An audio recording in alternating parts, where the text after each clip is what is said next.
Hey guys, back by popular demand is Kirill Gurevich. Hey Kirill, how's it going?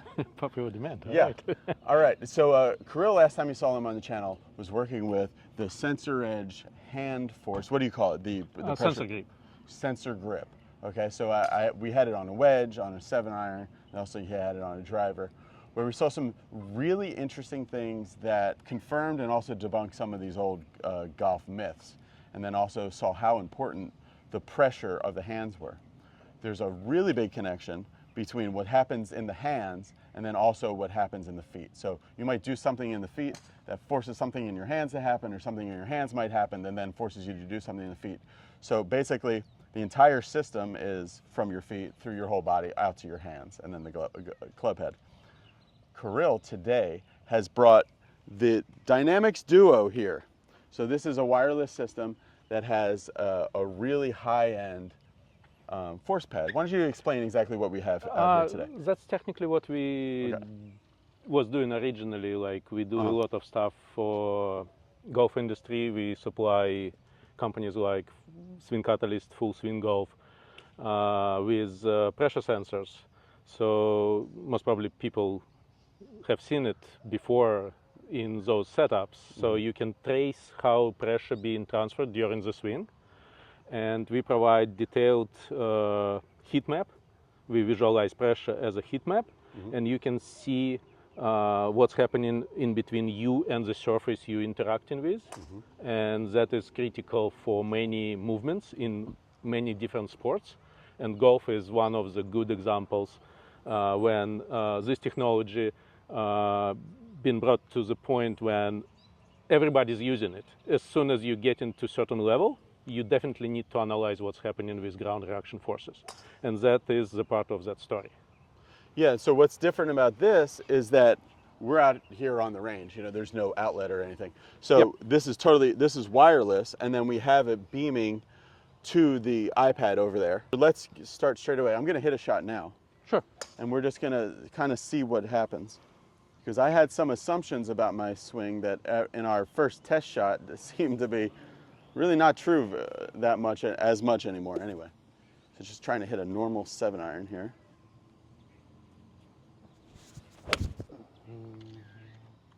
Okay. So let's go over here. I'll bring my camera. Did it capture it? Yeah, absolutely. Okay, yeah, great. everything works automatically, so it captures, and then it's providing you with the trace of your center of pressure point, and we can then replay the whole story, and that is your movement. Yep, very quick, and you can't see anything, but we record 240 frames per second. Right. So I can then go frame by frame. So I can go frame by frame. To see at which point. Yeah, you see you're going down with your club, and like at this specific moment of time, you have 78% on your lead hand, on your lead foot, and 22 on your trail. And then this is the moment of impact. Boom.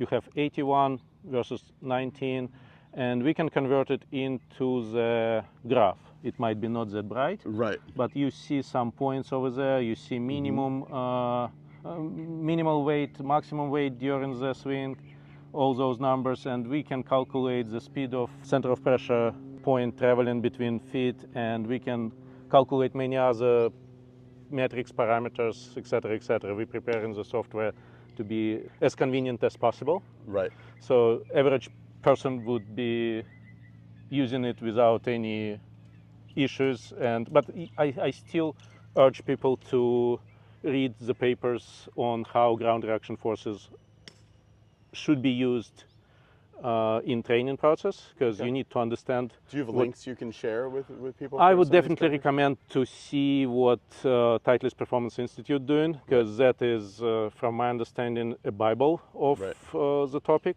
Okay, so if we're going to work on something with this Kirill, what sticks out to you if we're going to start working on it? Like when other products first came out, everybody was talking about, oh, you want your trace to be really straight. Okay, you better not to to create any kind of like Z shape of that line or like a wiggling line, because technically you're losing your energy while you're transferring from trail to lead. At the same time, people are different. You might have different situation. And again, full disclosure, I'm not a coach. Sure, yeah. I'm not a biomechanist, so don't listen to me in terms of advices. But you don't want to lose energy. It's number one. And you want to transfer your weight from your trail side to lead side, because you want to transfer that energy of your body into, you want to send it into the club. Again, my understanding, you want to break yourself at some point, because you want to create that kinematic sequence in the proper moment. It's a lot of points over there how to do that, and I don't really want to eat someone's bread in terms of giving advices to public. Sure. But I've worked on this stuff a lot in the Be Better Golf schools and stuff. So go back to the graph, and this is something I want to try to work, see if we can use this to try to work on. What is the blue dot? It's the point where your center of pressure speed was at maximum. So the red point is the moment of time where you peaked with your pressure during the swing before the impact. So red point is about 30 milliseconds before the impact. So it's very close to the impact. Oh yeah, so that's what I want to work on, is getting that earlier. You want it to be a bit earlier. Yes, yes, I would agree. Yeah. Let's work on that, and let's see how. So remind me again what the blue point was and what the red point is. So blue point is the moment of time when your weight transfer peaked in terms of speed. Oh, okay. And red point is when your the force into the ground peaked up. Okay. I want to get the speed of my transfer earlier, so that then I can break and peak more here. Yes. That's what I'm seeing that I would like to try to do. So let me try to get on my lead side earlier and push a little harder. Let's see what that says. Yeah, much earlier. Earlier, okay. Yeah. Does that tell you, here in the number line, does that tell you that? Yeah, it says minus 130 milliseconds. Oh, okay. So before, I was only 29 milliseconds before impact. And you didn't normally peak, because it's like, it was very low. It was, okay. Instead of 107, 107 it was only is 67. your, yeah, so like you definitely dropped. We need to check why. Let's do another shot. Might be not that ideal one.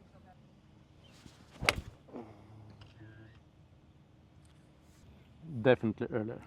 Okay, cool. So we went from only 29 milliseconds before impact having a peak to almost, the previous one was 165. And this is almost 200 milliseconds. Yeah, which is a lot, yes. Oh, and then the peak looks good too. Yeah. The peak one came up too. But you see, your highest speed point moved beyond, after the moment you picked the forces. It should go always blue, red, green. That's normal. That is a good question. I can't. We'll have to see. I mean, it's, as I said, it's different from player to player and from shot to shot, because you might have different goals of your shot. Now, when it says 111, is that 111% of my... Of your weight. Weight, okay. We're dynamically checking your weight. Sure, We are not saying how many pounds. Sure, yeah. It's like your weight is 100%. Yeah. So you peaked at 111. Okay. So like whatever your weight is, like you added 11%. Yeah. On the other one, you added 17%. So like some good players would add up to 200%.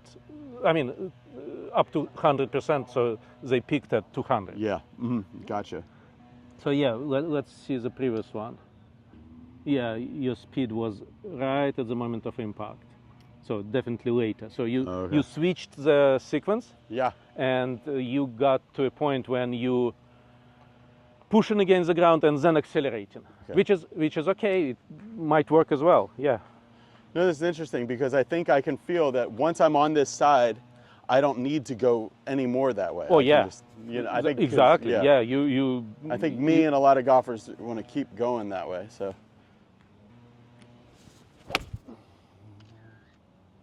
That was a great strike.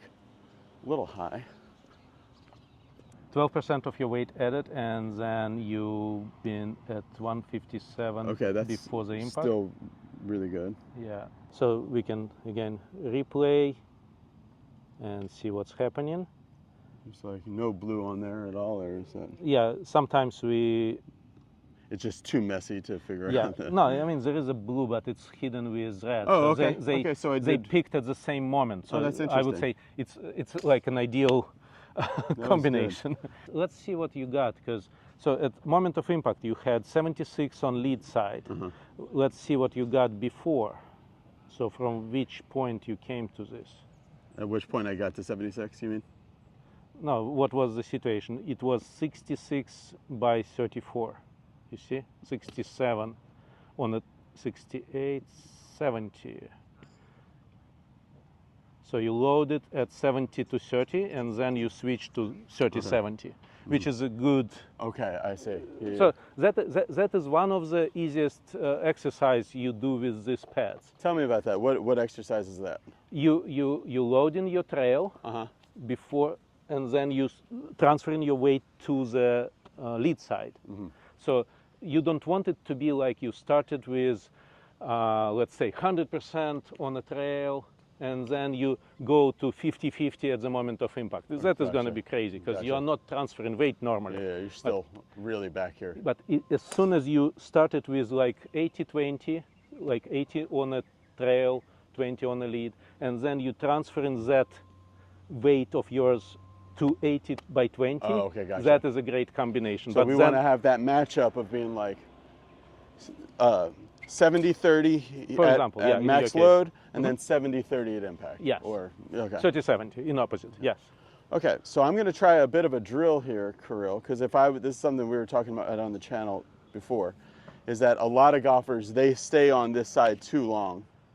Okay, so something that really helps that is this like step drill. So I'm going to do a couple step drills, and then we're going to see how that affects. Okay. I'm not going to hit it yet, but I'm going to try this step drill. So I'm going to go here, step, step, swing, here. Okay, now I'm going to hit one with that step drill feeling.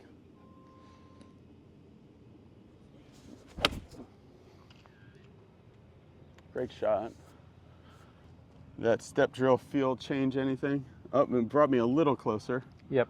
I do like these numbers though that other things don't have. That just seeing that minus 86 just off the bat, I think that helps me. No, I normally like your trace shape, because It's weird, but it's the same every time. It makes sense. Oh, it's okay. Like what would be called like a fisherman's hook.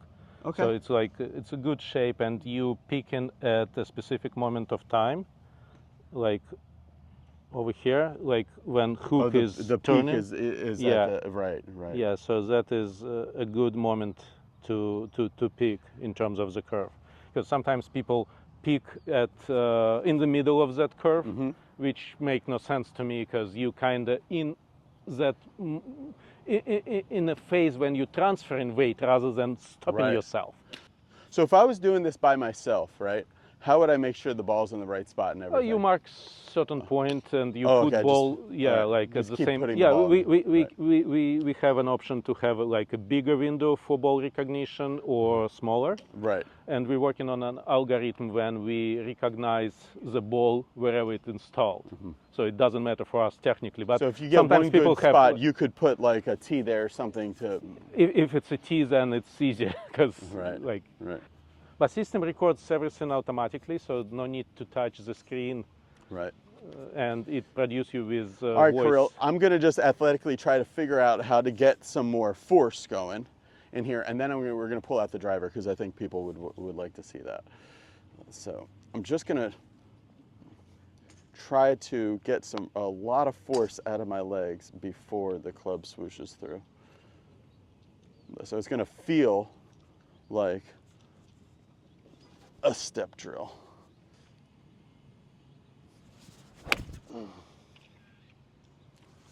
Decent shot. See my percentage. 111 and minus 50 milliseconds. Oh, okay, okay. It's not in focus. Okay. That's good though. That's as I'm trying to hit it harder. It's so funny because it comes back to what you were saying about the hands, a feel and real thing. When I was just trying to get my timing right, my timing was better, but my force was more. Now that I'm only thinking about force, my force is actually going lower.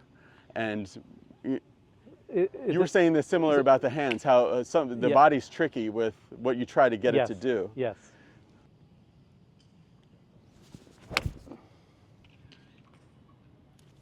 Really straight shot. 166. 105. We can also track. We can also track the speed of center of pressure. Yeah. And we can track the average number, how you transferring your weight, and we can see what was the peak speed if needed. So that'd be interesting because like a Scotty Scheffler that's really getting lateral, he'll probably have a really high speed, but somebody who's very centered, like a Tommy Fleetwood, might be like very have that slow, but they would both have high peak verticals. Sure, exactly. Okay. The peak force. I'm still moving left after. Yeah, after you still peak keep force. moving. Yeah. Okay. So I'm going to stay a little bit more centered. I'm going to have lots of force, but stay pretty darn centered.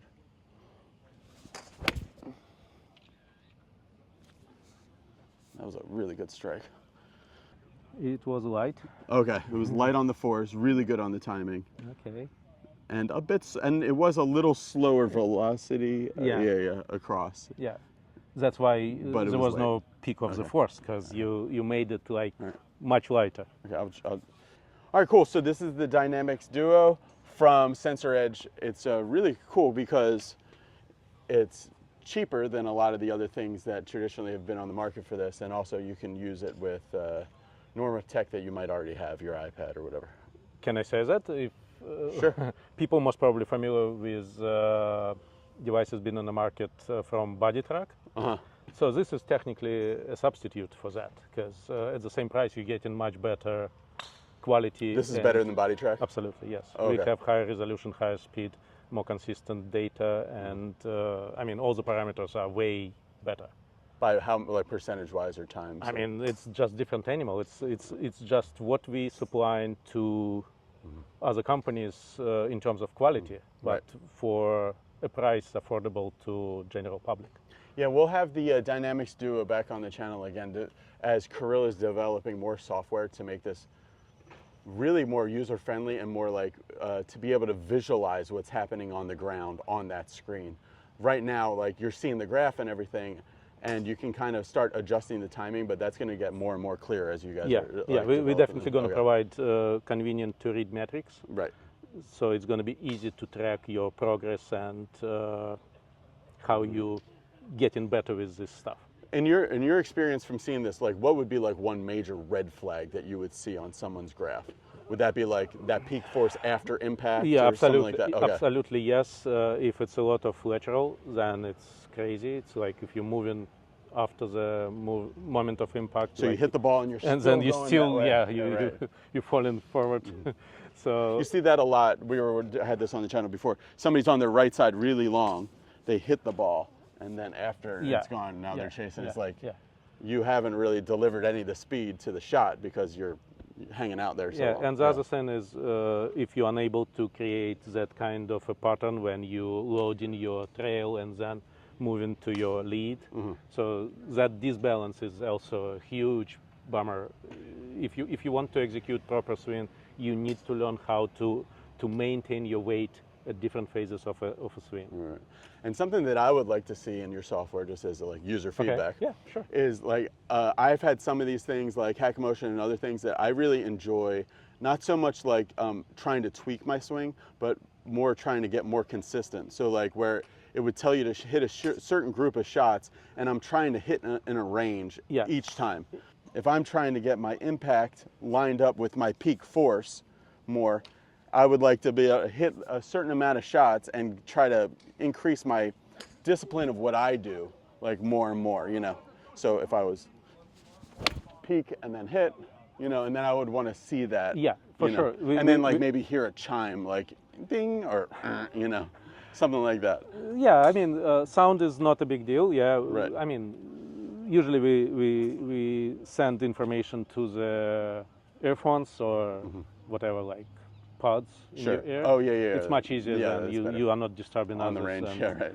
Nobody's seeing what you're doing exactly. Right. But yeah, we're definitely going to provide reports with those averages, and if you are within a range or whatever diapason of Because that's the main thing that I see that's difficult for me in golf is that I'll do the same thing about 80% of the time, but every once in a while you just end up doing something wildly different. And so that's what I see in the really good players is that they still sometimes do different things, but their range is like, instead of like this, is like that. You know? So, okay, great. Sure.